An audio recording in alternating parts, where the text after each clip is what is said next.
Hola! I'm standing here in Kingdom Come Deliverance 2, right outside a tavern from the year 1403, in the city of Kutna Hora, what today would be the Czech Republic. A place where people came to have fun, eat and drink, like this guy here. Let's call him Theodore, who is enjoying a nice wine and who's about to head back home. Hilfe! Hilfe! Wait, what? You're right there, buddy? Theodore is dead. And the question I'm asking myself right now is, how? What happened to him?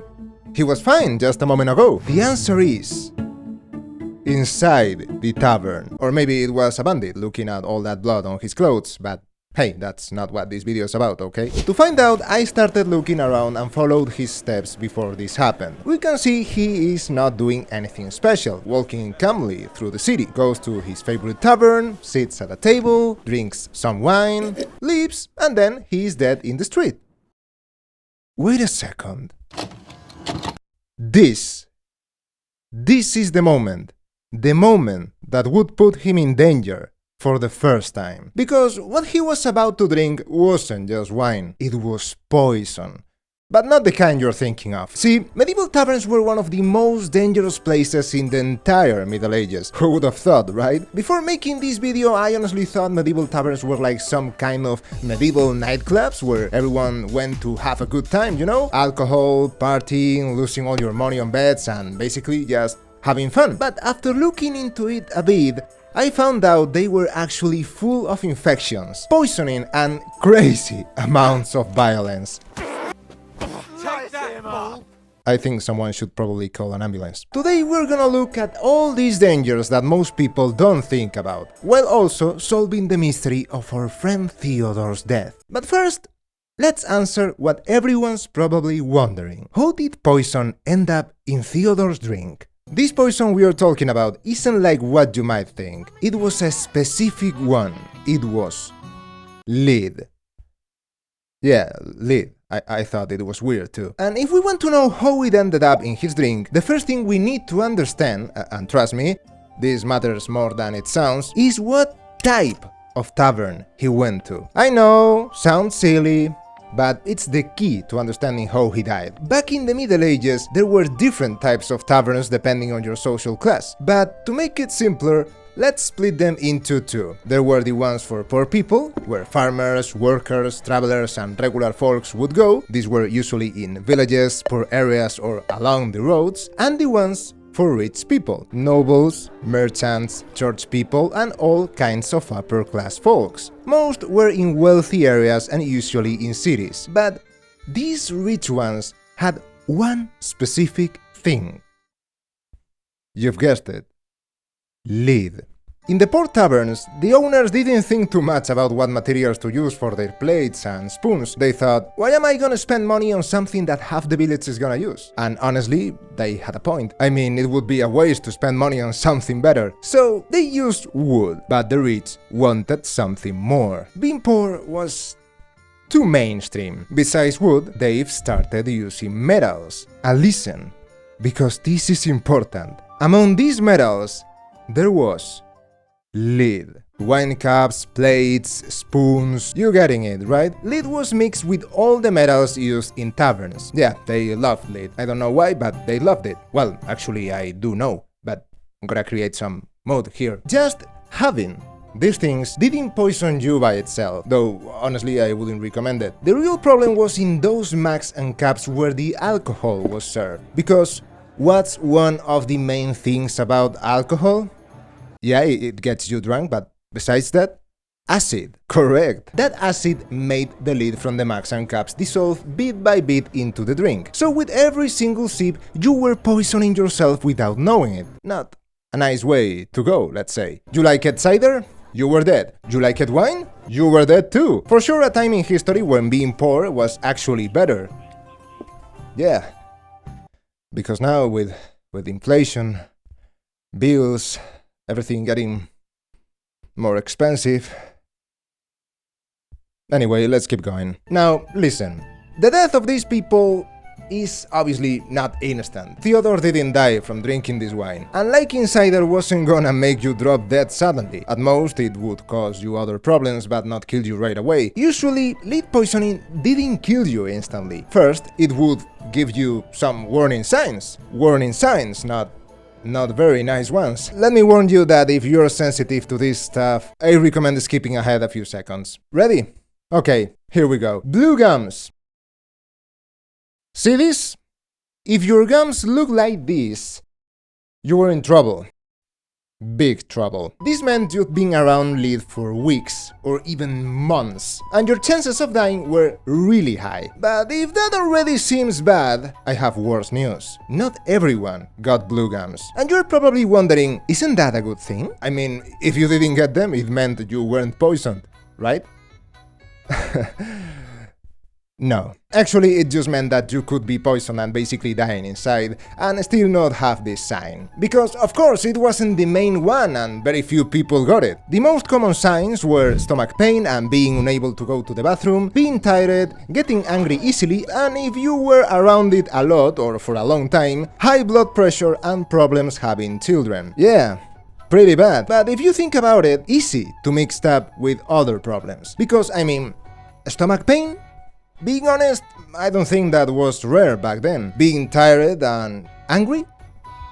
Every single day of my life, at least. The only thing I can say is more noticeable is the problems having children. But again, easy to mix it up. There are even records of how this poisoning literally killed a pope, which shows how serious this problem was. It affected Pope Clement II and caused his death. There is no record that says for sure he died from that, but in his bones there was so much lead, guys, so much lead, that it was the only thing that made sense. But listen, that wasn't everything. The really dangerous thing about all this stuff is that lead was super cheap to get and turn into kitchen stuff. There were mines all over Europe that kept making this metal, and it was a chain, where the first ones in danger were the miners themselves. Imagine being down there all day breathing this stuff. Then the lead was moved around and used in materials. I'm not gonna bore you with how they made it, but basically, depending on what it was, it could have up to 67% lead coating. Crazy when you think about it today. Imagine that more than half of your favorite cup is covered in lead without you knowing it.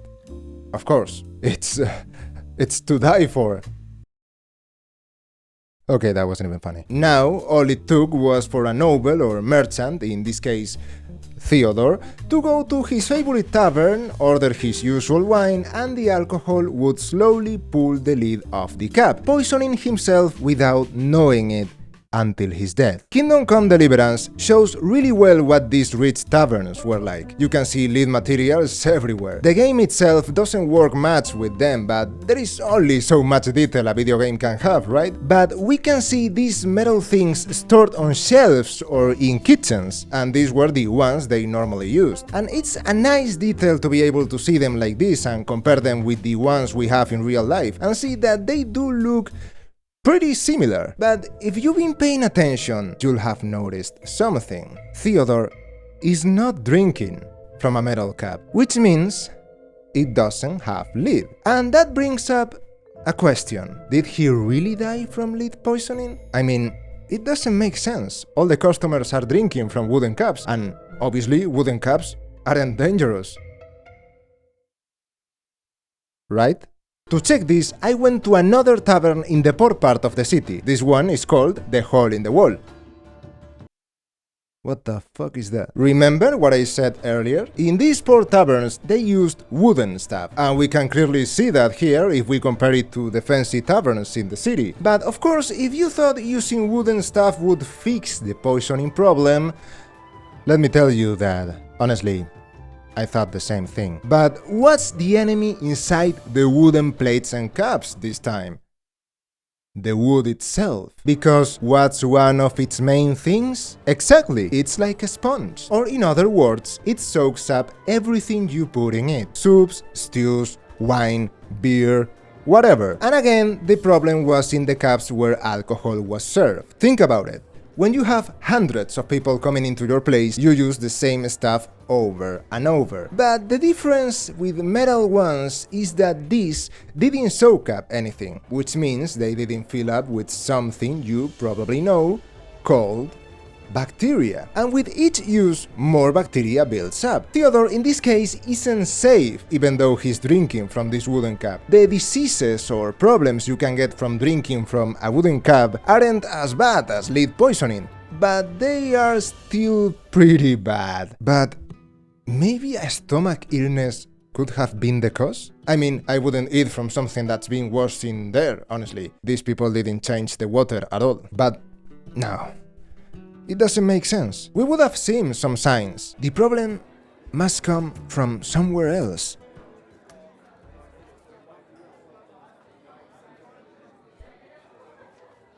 Bingo! See, in taverns, they ate quite a bit of food, which makes sense, right? It's one of the main reasons to go to a tavern. But the thing is, this food sometimes wasn't kept in the best way, and this was mainly because there was so much variety. We had fish, we had meat, vegetables, and we had bread.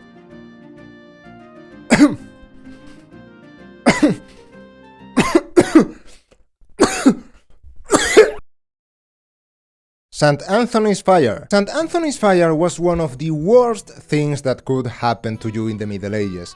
And well, in any time, really. And it could happen to you just from eating a piece of bread. Oh shit. As many of you know, bread was one of the most eaten foods in the Middle Ages, since if we look at the numbers we can see that it was up to 70% of what people ate every day. And in this case, where we are now in Eastern Europe, what was eaten most was rye bread. Rye bread, obviously, was made from rye. Very good.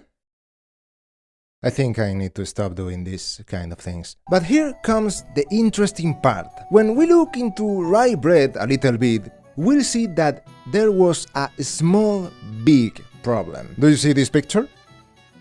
This is rye. Okay, now look at this other one. Notice anything different? Let's go a bit closer, okay? This little black thing coming out of the rye is that small, big problem. Its name is ergot, a fungus. This fungus could make sick and possibly kill thousands of people just by eating it. But of course, nobody's gonna eat this fungus directly from the plant.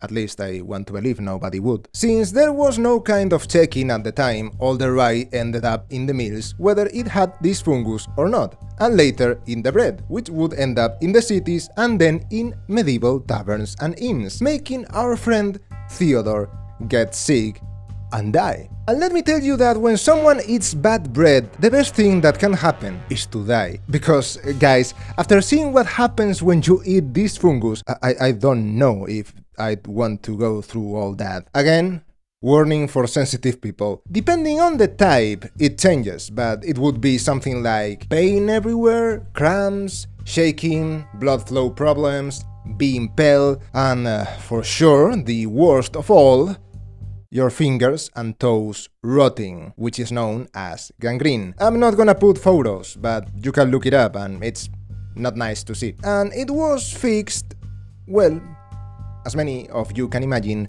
by cutting them off. Seeing all this worried me quite a bit, and I wondered if this could really happen today, and I wasn't very calm when I looked it up, honestly, because not that long ago there were cases in France in the 51, in India in the 75, in Ethiopia in the 78, and again in Ethiopia in 2001. What is going on with Ethiopia, dude? And as an interesting fact, if you cough this, it's not like they were gonna treat it as a normal sickness. They thought it was a punishment from God, and that's why they gave the treatment to the monks of the Order of St. Anthony, and that's where the name comes from. And their way of treating it was basically walking long distances to holy places, not eating, praying, and things like that. You know? But the not eating part was what made people get better by stopping eating the fungus. which is funny now that I think about it. It's pretty scary actually, and even more so when reading I saw that this fungus made several villages go into something called mass hysteria, which is basically when a whole group of people loses their minds. This reminds me of a story I had read about something from 1518, the dancing of the plague, I think it was called, or something like that, where many people started dancing out of nowhere until they died. Maybe it was all this fungus' fault, but I'm getting off track. The thing is, could this fungus have caused Theodore's death? It's not likely, because he hasn't been seen eating any bread, but I wouldn't say it's impossible. But it would still be weird to die that quickly from it. To be honest, at this point I didn't know what could have caused his death until I remembered something. Some taverns, and especially inns, had rooms for people to spend the night. It's one of their main things, of course. Maybe he was around one of the beds or someone who was in them. I know you are wondering why I'm saying all this, and it's because of a disease that was everywhere in the Middle Ages and spread really easily in taverns. Tuberculosis. The other day in my bed in the morning, and right after waking up, I wondered, hey, how did people sleep back then? What were the beds like? What problems were there and all that? And I was right in the middle of planning this video and I started thinking about it and started looking for info, and I realized that in medieval taverns and inns, sleeping, let's say, was almost a dangerous sport. It was basically like a Mr. Beast challenge, something like survive one night in a tavern without catching tuberculosis and win a house. Maybe not the best example, but you get the idea. Here is the thing about medieval inns. Random people showed up every single night. You had no idea who was walking through that door. Could be a merchant, could be a guy who hasn't washed in 3 months, could be someone literally dying of tuberculosis, and you're probably wondering, okay, but how are they gonna infect all the guests? Aren't they supposed to sleep in separate beds? No. In poor inns, people slept together, and it was very rare to see someone sleeping in their own bed, unless it was the owner. And even then, it would be rare, because they usually slept with their family or the other people who worked there. We can see it here. All the inn's workers are practically sleeping next to each other. The game isn't actually showing it the way it really was, since I guess they couldn't put 3 or 4 people in the same bed, because I guess the game engine wouldn't let them. But with several strangers in the same bed, the sickness spread much easier. Also, they didn't have the same things we have today to stay warm at night. Obviously, they didn't have AC, so they had to keep the windows closed, which made the air go bad, and this made the same air go around all the time. So if someone was coughing, well, people were definitely gonna get infected with tuberculosis. Obviously, we're not even talking about the other problems beds could have, like bedbugs, fleas, and again, depending on what people came in. But with rich inns and taverns, again, it was different,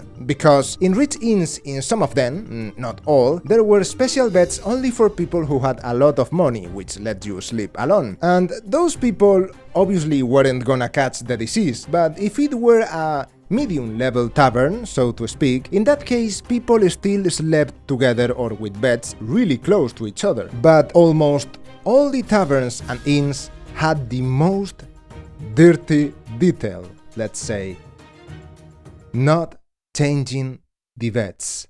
Oh god. I want to think that because it was easier and they didn't know better, they almost never changed the beds, but I don't know, dude. A guest comes, okay, next. Another guest comes, okay, next. And it was like that all the time until the straw rotted, which was basically what mattresses were made of back then, and only then would they change them. But before that, nothing, and that made it all full of diseases. So maybe our friend Theodore was around someone who slept in the tavern or spent a few days sleeping there before we first saw him. But it would still be weird, because it doesn't make much sense for him to have caught tuberculosis so fast and died almost right away. In the end, all the info we've been looking at in this video tells us the same thing. It's really hard for Theodore to have died so quickly, because everything we've talked about are things that can kill you over time or at most make you sick, but can't kill you right away. And that makes me think that maybe it was just violence? Which actually is pretty likely if we think about it, because in the Middle Ages there was a lot of violence. In many games, books and movies they show it really well. In Kingdom Come they even show us fights just for money or over an argument. Let's remember the man who got beat up at the beginning of the video. That would be a good example. If there was any argument, the first thing was to stab, which can't be very nice now that I think about it. Maybe our friend Theodore just made someone angry. Maybe our friend Theodore made a bet and made the wrong person mad, and that made our friend Theodore die while walking down the street. Or maybe I even used him as a test subject to make this video. But we'll never know. Most likely he died from several things at the same time. What do you guys think was the reason? There were obviously many more of these dangers. In this video I've only talked about the main ones, but if we really get into it, the list goes on forever. Many dangers that make you not want to have lived back then. I wouldn't wish it on any of you, at least. It would be nice to be a knight, now that I think about it. That would be pretty cool, being a medieval knight, you know? But when it comes to having to go to an inn and having to sleep with other people or get infected by bacteria and fungus, stomach illnesses, or even poisoning yourself with lead, then I'm not really sure about it, honestly. But I think as such it would have been at least a fun day. And with all that, thank you very much, and I hope you enjoyed the video. I'm Caballero, and until next time.